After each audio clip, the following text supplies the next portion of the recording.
আসসালামু আলাইকুম রহমতুল্লাহি ওবরাকাতু। আজকে একটি গুরুত্বপূর্ণ বিষয় নিয়ে আপনাদের সম্মুখে হাজির হয়েছি, আর সেটা হলো ঈদ উল ফিতরের নামাজ আপনি কিভাবে পড়বেন এবং তাকবীর কখন দিবেন, কখন হাত উঠাবেন, কখন উঠাবেন না, এই সমস্ত কিছুই কিন্তু আমরা এই ভিডিওতে বলতে চলেছি। কাজেই আপনারা এই ভিডিওটি শেষ পর্যন্ত দেখতে থাকুন, তাহলে কিন্তু আপনাদের সমস্ত কিছু আপনারা বুঝতে পারবেন, কোনো অসুবিধা হবে না। ঈদের নামাজে অনেকে ভুল করে থাকে, তাই এই ভিডিওটি আপনাদের সম্মুখে আপনাদের সাহায্যের জন্য আমি নিয়ে আসছি। সর্বপ্রথম আপনাদেরকে বলি যে ঈদের নামাজ ওয়াজিব নামাজ। আপনারা সকলেই জানেন ঈদের নামাজ হয় 2 রাকাত। এই 2 রাকাত ওয়াজিব নামাজ সর্বপ্রথম আপনাদেরকে আমি নিয়তটা বলে দিই যে নিয়তটা আপনি কিভাবে করবেন। সর্বপ্রথম আপনি যেরকম নামাজে দাঁড়ান, নামাজের দাঁড়ানোর দোয়া পড়লেন, ইন্নিয়াজ্জাহাতু ওয়াজহিয়া, এটি পড়ার পরে আপনাকে নিয়াত করতে হবে। নিয়াতটি আপনি আরবিতে যদি করেন তাহলে এইভাবে করবেন। আপনারা স্ক্রিনের দিকে লক্ষ্য করুন, আপনারা দেখতে পাচ্ছেন নিয়াতটি হলো নাওয়াইতু আন উসাল্লিয়া লিল্লাহি তাআলা রাকাতাই সলাতিল ঈদিল ফিতরি মা সিত্তাতি তাকবীরাতি ওয়াজিবুল্লাহি তাআলা ইক্তাদাইতু বিহাজাল ইমাম মুতাওয়াজ্জিহান ইলা জিহাতিল কাবাতি শরীফাতি আল্লাহু আকবার। নিয়াতটি আপনাদেরকে আরেকবার বলে দিচ্ছি, ভালো করে শুনুন।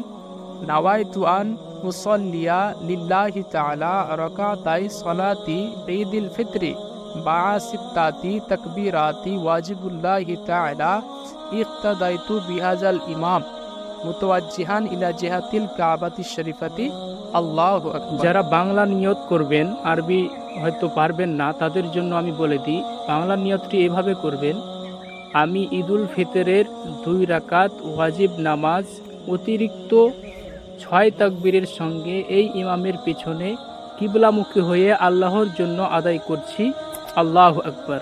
এই বলে কিন্তু আপনি বাংলাতেও নিয়াত করতে পারেন। এইভাবে যখনই আপনি আল্লাহু আকবার বললেন, সঙ্গে সঙ্গে কিন্তু আপনি তাকবীরে তাহরিমা বেঁধে নেবেন, যেরকম আপনি অন্যান্য নামাজে তাকবীরে তাহরিমা বাঁধেন। তারপরে যেরকম দোয়া সানা পড়েন, আপনি দোয়া সানা পড়বেন।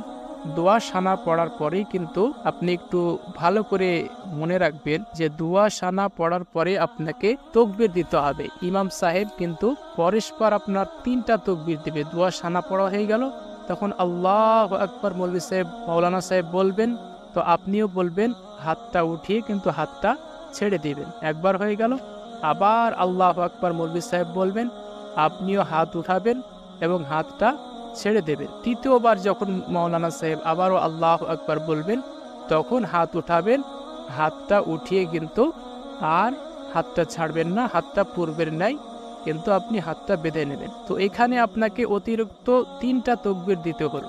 প্রথমত তো আপনি যে তাকবীর দিলেন নিয়াত করার পরে, দোয়া সানা পড়লেন, দোয়া সানার পড়ার পরে আপনাকে 2টো তাকবীর দিয়ে 2 হাত ছেড়ে দিতে হবে, এবং 3টে তাকবীর মাওলানা সাহেব যখন দিবেন তখন কিন্তু আপনাকে হাত বেঁধে নিতে হবে। তারপর কিন্তু আপনি আউযু বিল্লাহি মিনাশ শাইতানির রাজিম বিসমিল্লাহির রহমানির রহিম বলে কিন্তু চুপচাপ থেকে যাবেন। তারপরে দেখবেন মৌলভী সাহেব সূরা পড়বেন, সূরা ফাতিহা, তারপরে অন্য একটা সূরা পড়বেন, তারপরে রুকুতে যাবেন। তো আপনারা রুকুতে চলে যাবেন, যেরকম 5 ওয়াক্ত নামাজ ওই রকমই নিয়ম। রুকুতে গেলেন, রুকুর তসবিহ পড়লেন, তারপরে সিজদায় গেলেন, সিজদার তসবিহ পড়লেন। আমি সংক্ষেপে বলছি যাতে আপনাদের সময় নষ্ট না হয়। তারপরে দ্বিতীয় সিজদা করলেন, দ্বিতীয় সিজদা করে আবার যেরকম নামাজে দাঁড়িয়ে যান, দ্বিতীয় রাকাতে দাঁড়িয়ে যাবেন। দ্বিতীয় রাকাতে দাঁড়ানোর পরে মাওলানা সাহেব সূরা ফাতিহা পড়বেন এবং তারপরে অন্যান্য একটা সূরা পড়বেন। সূরা পড়ার পরেই কিন্তু এইবার কিন্তু আপনাকে আবার মাওলানা সাহেব 3টা তাকবীর দিবে, 3টা তাকবীর দিবে।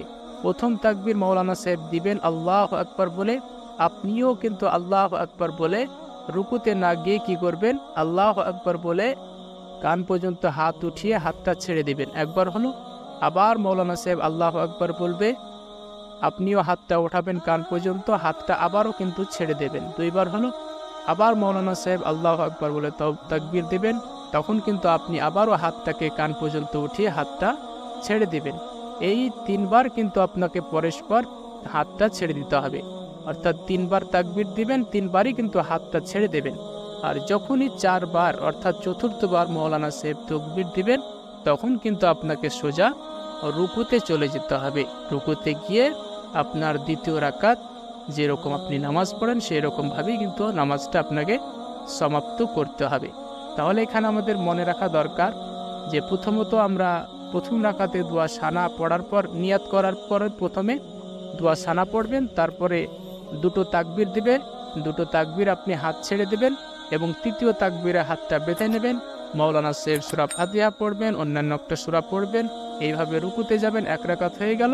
এবং দ্বিতীয় রাকাতে সূরা ফাতিহা পড়লেন মাওলানা সাহেব, তারপরে একটা অন্যান্য সূরা পড়লেন এবং তারপরে কিন্তু 3টা পরস্পর তকবীর হবে। এই 3টা তকবীরই কিন্তু আপনি কান পর্যন্ত হাত উঠাবেন এবং হাতটা ছেড়ে দেবেন। অত্যন্ত সহজ।